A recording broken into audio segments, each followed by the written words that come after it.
How's it going, everyone? My name is Giovanni and welcome back to another video. Today we're going to be doing something I've kind of been dreading, and that's going to be removing this engine out of this Avalanche, putting in a brand used engine and getting this thing running and driving again. If you guys haven't seen any of the previous videos on this or my TikTok, basically this Avalanche started knocking right around 210,000 miles. This is the same Avalanche we did the DOD delete on a while back ago. It only lasted about another 20,000 miles before I think we have some complete either bottom end failure or lifter failure. Just a little bit long.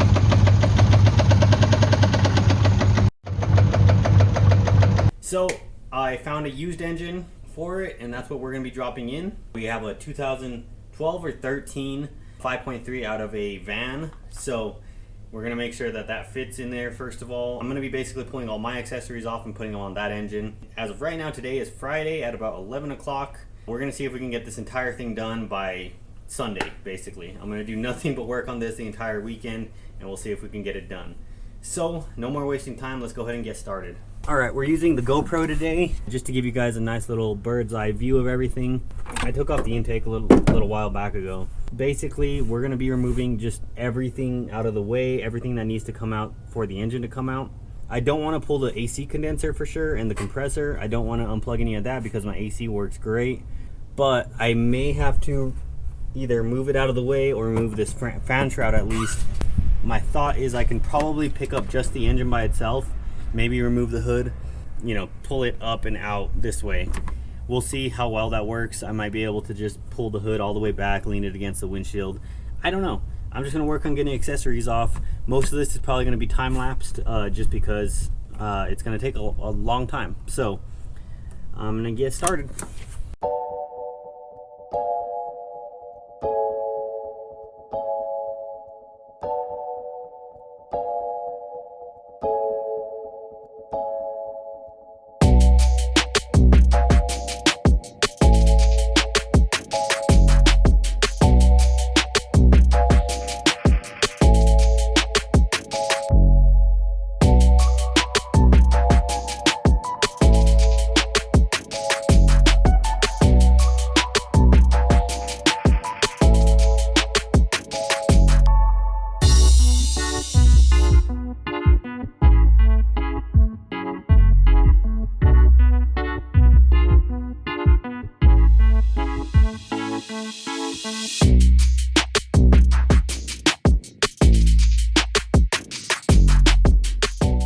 Okay, so just a quick little update here. We've got our alternator and power steering bracket off. We got our AC compressor not disconnected, but we got it unbolted from the engine so we can slide it out of the way. We have both of our headers unbolted.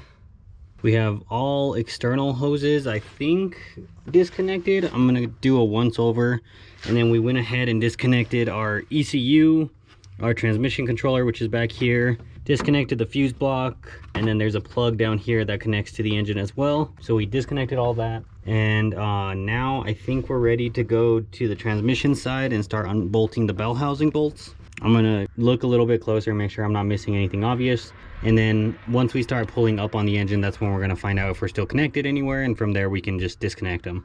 I'm gonna get underneath the truck now and start unbolting bell housing bolts, and then we'll have to do our torque converter bolts, which we have to remove the starter to get to. So let's move on. All right, another little update. I didn't record much of that because I was underneath the truck, but basically I just unbolted, I think, 6 of the bell housing bolts. I still have the ones that are on the very tippity top here. To be honest, I might just remove this intake because it's gonna help me be able to get this truck out a little bit easier anyway. Get this engine out, not the truck. I got the torque converter bolts out. Those are a pain in the butt, but I got them. The starter is not coming out of its place, so it's just gonna have to come up and probably fall out with the engine. So all that's good. I think next I'm gonna just remove this intake. I think it's just gonna be easier. After I remove the intake, I should be able to reach those back bell housing bolts. And then after that, it's really just unbolting the engine mount bolts, and I think we'll be able to lift it out. So let's keep going.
So I just wanted to point something out real quick. I didn't know this, but my Avalanche actually has an aluminum block engine. So you can see this is a magnet here.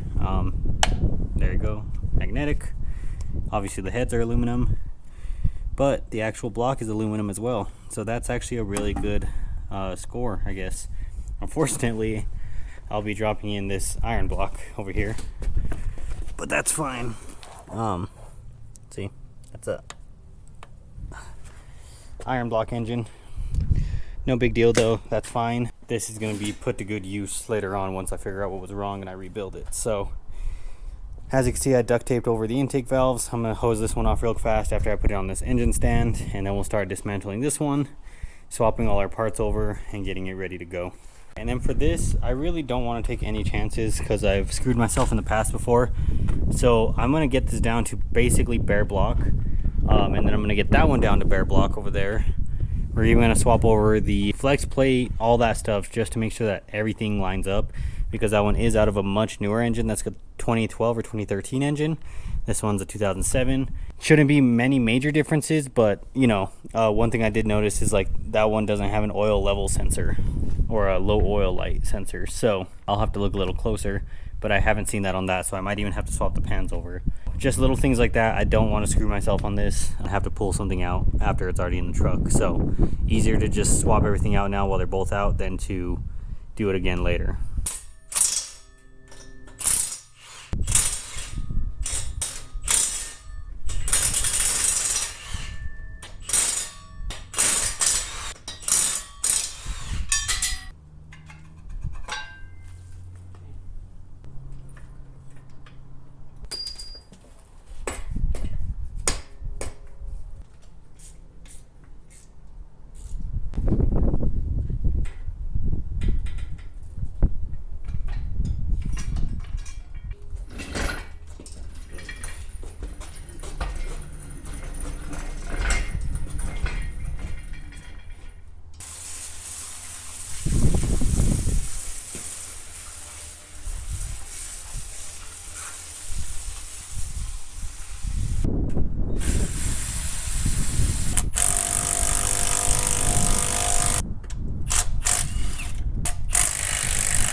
Well guys, I think we hit a little bit of a dead end here. I guess it's not really a dead end, but it's more of if I want to continue using this motor. Now either way, I got this motor for a really good deal. Motor and transmission, 1,600 bucks. You can't find that deal really anywhere. That's a 5.3 iron block with a 6L80E transmission. I mean, that's a hell of a deal. I'm gonna keep this engine regardless, because I do have plans for this. But my main issue now is if you look straight ahead right there, you'll see that it's got this weird little button right there. That's actually VVT. Like I said, this engine's out of a 2012, 2013, and that VVT little button right there, that kind of changes a little bit, right? Now everything will still work in my Avalanche, but my Avalanche is a non-VVT engine. Basically, if we keep the VVT like it is, I don't know where that cam's going to be sitting. Now obviously I can get in there, I can replace it with a non-VVT, non-DOD cam, and everything would be fine. I'm pretty sure this engine actually doesn't have DOD anyway, but I mean, then I would have to tear apart the engine, right? And I could easily just swap in those components to this guy, but I don't trust those components because this engine was knocking, and this one, it's fine the way it is. I'm pretty sure it works fine. So I'd hate to tear into this engine, change everything over just to put it back in my Avalanche, which I'm probably going to end up selling anyway. I'd rather just keep this thing the way it is right now and use it for what I have in mind the way it is.